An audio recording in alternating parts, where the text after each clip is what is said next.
Church relationships between parents and children can be nuanced and complicated. And when you add in fame and money into the mix, it can be downright combative. Now, Gene Hackman apparently did not have a good relationship with his three kids, all from his first marriage. So much so that back in 1995, Gene made his wife Betsy his sole beneficiary. Now, fast forward 30 years, as y'all know, Gene and Betsy died at home. Betsy from hantavirus and Gene from cardiovascular issues about a week later. Now, here's where it gets complicated. New Mexico is a community property state, and assuming that there was no prenup, Betsy has 50% of the money and Gene has 50% of the money, okay? Now, Betsy's will had a very special clause in it called a simultaneous death clause. And in that clause, if Gene and Betsy died within 90 days of one another, all of Betsy's money would go to charity, okay?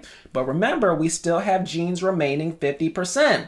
And Gene's will apparently did not have any such clause. And remember, back in 1995, what did Gene do? He made Betsy his sole beneficiary. Now, when you make a person a beneficiary to a will, that person must in fact be alive to collect. And since Miss Betsy is no longer with us, the money would follow the path of state rules. And in New Mexico, when you die without a spouse, but with living children, your children will inherit your money. All right. So those same three kids that Gene cut out the will back in 1995 may be entitled to his money after all. And word on the curb is that the oldest already hired an estate attorney. So it looks like the combat is about to begin. Now, y'all drop down in the comments and let me know what you think about this situation, and we'll talk later.